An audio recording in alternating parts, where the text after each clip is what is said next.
இன்றைக்கி நம்ம சேனலில் எனக்கு தெரிஞ்ச ஒரு ஐடியாவில் ஒரு ஃபீடர் செட்டப் ரெடி பண்ணியிருக்கேன். பார்க்கலாம் வாங்க.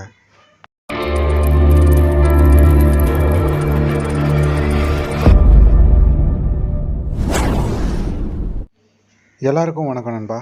இது உங்கள் EC2 ஃபிஷிங் சென்னை. பார்க்குறதுக்கு சூனிய பொம்மை மாதிரி இருக்குன்னு எல்லாம் பண்ணாதீங்க. சும்மா ஒரு அட்ராக்டிவாக வச்சேன்.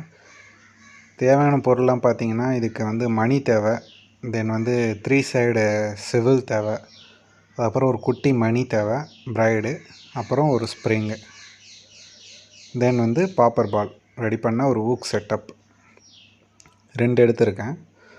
ஸோ ஃபஸ்ட்டு நான் என்ன பண்ணுறேன்னா, ஃபஸ்ட்டு ஸ்ப்ரிங்கோட செட்டப்பை ரெடி பண்ணிக்கிறேன். அதுக்காக ஒரு சின்ன மணி, நெக்ஸ்ட்டு ஒரு பெரிய மணி, அதுக்கப்புறம் பார்த்திங்கன்னா இந்த ஸ்ப்ரிங்கு பார்த்திங்கன்னா எனக்கு ஒரு ஃப்ளிப்கார்ட்டில் ஒரு ப்ராடக்ட் வாங்கியிருந்தேன். ஸோ அதில் கிடச்சதுனால இதை செட்டப் பண்ணுறதுக்கு கொஞ்சம் ஈஸியாக இருந்தது. ஸோ நீங்கள் இதே ஐடியாவில் பெரிய ஃபீடர் கூட செட் பண்ணலாம், ரிசல்ட் நல்லா இருக்கும். ஸோ அதே மாதிரி அந்த ரிங்குக்கு பக்கத்தில் ஒரு பெரிய மணி, சின்ன மணி போட்டு, ஏன் சின்ன மணி போடுறேன்னா இது நாட்டை கவர் பண்ணும், பெரிய மணி ஸ்ப்ரிங்கை கண்ட்ரோல் பண்ணும். ஸோ கண்ட்ரோல் பண்ணுன்றது எப்படின்னா, சின்ன மணி அந்த ஸ்ப்ரிங்குக்குள்ளே போயிடும், பெரிய மணி அதை தடுத்து நிறுத்தும். ஸோ அதுக்காக தான் அப்படி போட்டிருக்கிறது. ஸோ இது இப்போ இதே செட்டப்பில் பக்கத்தில் நான் 3 சைடு அந்த சிவிலை நான் கட்டணும். இந்த 3 சைடு சிவில் நிறைய இடத்துல கிடைக்கும், ஆன்லைன்லேயும் கிடைக்கும். ஸோ அது எதுக்காக நான் யூஸ் பண்ணுறது உங்களுக்கு கடைசியாகவே புரியும். ஸோ இதுக்கப்புறம் நான் வாய்ஸ் கொடுக்க தேவையில்லை, ஏன்னா இதுக்கப்புறம் புரியும். நடுவில் நான் சிலதுக்கு தேவைப்படும், அதுக்கு கொடுத்துக்கிறேன். ஸோ வீடியோ ஃபுல்லாக பாருங்கள், உங்களுக்கே தெரியும் எப்படி நான் பண்ணுறேன்றது ஆட்டோமேட்டிக்காக புரியும்.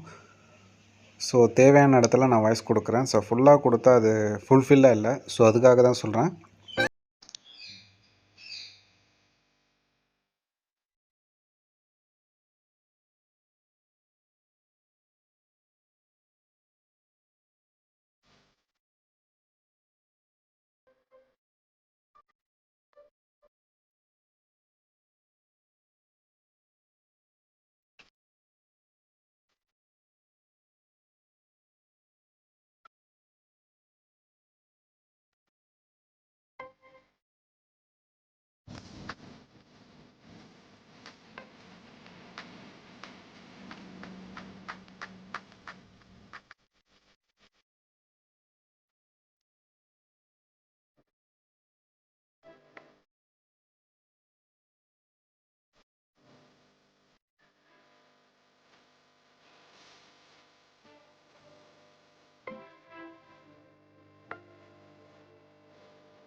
இப்போ நான் இது செட்டப் ரெடி பண்ணிட்டேன். ஒரு பக்கம் சிவில், ஒரு பக்கம் எக்ஸ்ட்ரா லைன் விட்டு, அந்த சிவிலுக்கும் அந்த மணிக்கும் 2 or 3 சென்டிமீட்டர் கேப் இருக்கணும். ஸோ அதுக்காக தான் அதை போட்டிருக்கேன்.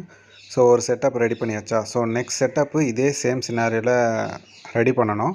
ஃபர்ஸ்ட் ஆஃப் ஆல் அது ஒரு சைடு இருக்க அந்த லைனை கட் பண்ணிக்கிறேன். கிட்டத்தட்ட ஒரு 15 சென்டிமீட்டர் அளவுக்கு நான் கட் பண்ணி வச்சுக்கிட்டேன். ஸோ நான் இந்த சிவில் இருக்குது பார்த்தீங்களா, இந்த சிவில் கனெக்ட் பண்ணி சேமாக இதே மாதிரி ஒரு செட்டப்பை நான் ரெடி பண்ணணும். ஸோ அதை பாருங்கள். அதை நான் ஒரு டெமோவாக கொடுத்துருப்பேன். ஏன்னா இது கட்டுறதுக்கு கொஞ்சம் நேரம் ஆகிறதுனால வீடியோ லென்த்தாக போகுது. ஸோ அதுக்காக தான் நான் இது மாதிரி பண்ணியிருக்கேன். ஸோ அது உங்களுக்கு புரிகிற வகையில் தான் நான் அதை கன்வெர்ட் பண்ணியிருக்கேன், பாருங்கள். ஸோ இதே சினாரியோவில் சிவில், ஸோ ஃபஸ்ட்டு மணி, ஸ்ப்ரிங்கு, திருப்பி மணி, அப்புறம் சிவில், தென் மணி, ஸ்ப்ரிங்கு, தென் சிவில். ஸோ இந்த கான்செப்டில் தான் பண்ணியிருக்கேன். ஸோ அதுவும் முடிஞ்சிருச்சு, அதுவும் செட் பண்ணிட்டேன். நெக்ஸ்ட்டு நம்மளுக்கு லாஸ்ட்டு சிவில் கட்டணும் பார்த்தீங்களா, அந்த சிவில்லேருந்து நம்மளுக்கு ஒயிட்டு போகணும். ஸோ அதுக்காக தான் ரெடி பண்ணுறேன்.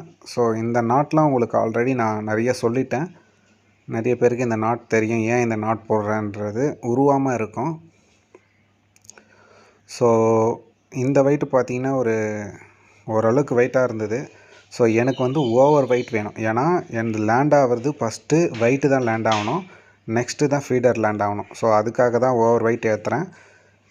ஏன் ஓவர் வெயிட் ஏற்றுறேன்னா, ஈக்குவலாக ஏற்றிருக்கேன். இந்த 2 ஈயமும் சேம் வெயிட் தான், முதல்ல இருக்க வெயிட் வந்து மூவ் பண்ண முடியாது. செகண்ட் இருக்க வெயிட் வந்து பார்த்திங்கன்னா மூவ் ஆகும். அது மாதிரி தான் ரெடி பண்ணியிருக்கேன். ஸோ 2 மணிக்கு நடுவில் அந்த சிங்கரை வச்சுருக்கேன்.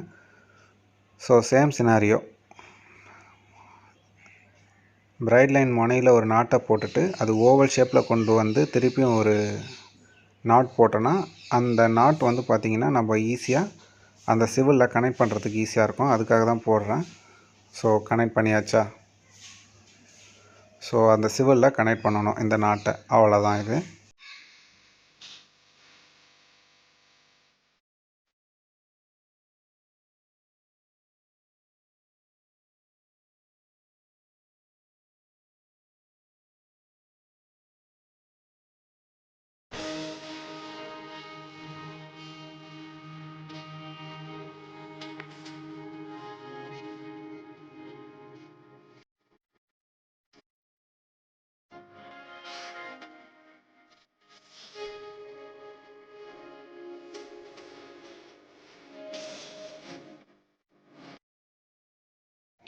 ஸோ ஃபஸ்ட் செட்டப் வந்து ஒரு ஸ்ப்ரிங் ரெடி பண்ணிட்டு அது பக்கத்தில் ஒரு சிவில் ரெடி பண்ணியிருக்கேன். நெக்ஸ்ட்டு ஒரு ஸ்ப்ரிங்கு, ஒரு சிவில், நெக்ஸ்ட்டு வந்து வெயிட்டு சிங்கருக்கான ஒரு செட்டை ரெடி பண்ணியிருக்கேன்.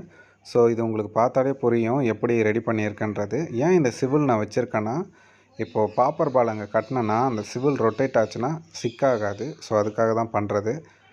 ஸோ இப்போ நான் சிவிலை எதுக்கு 3 சைடு வச்சுருக்கேன்றது புரியுதா? ஏன்னா 2 சைடு அந்த லைன் வந்து வெயிட்டுக்கும் இந்த லைன் வந்து ஸ்ப்ரிங்குக்கும் இருக்கும். மேலே வந்து நம்மளுக்கு தனியாக பால் செட்டுக்கு வந்து தனியாக போகணும். ஸோ அதுக்காக தான் நான் அந்த 3 செட் எடுத்தேன். ஸோ இது நல்லா பெனிஃபிட்டாக இருக்கும். இது ரொட்டேட் ஆச்சுன்னா நம்மளுக்கு சிவிலும் சேர்ந்து ரொட்டேட் ஆகும். ஸோ அதனால் சிக்காகாது. நான் இதில் என்ன ஒரு மிஸ்டேக் பண்ணிட்டேன்னா, அந்த மிஸ்டேக் நீங்கள் பண்ணாதீங்க. என்ன மிஸ்டேக்னால், நம்ம பால் செட் வந்து கொஞ்சம் சின்னதாக போட்டிருக்கலாம். இது ரொம்ப பெருசாக இருக்குது. ஸோ அதனால் பெருசாக போடாதீங்க. ஓரளவுக்கு எப்படி சொல்கிறது, ஒரு 8 சென்டிமீட்டர் 10 சென்டிமீட்டர் கூட கரெக்டாக இருக்கும்.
ஸோ ஃபைனலாக பார்த்தீங்கன்னா நம்ம ஃபீடர் ரெடி ஆகிடுச்சு.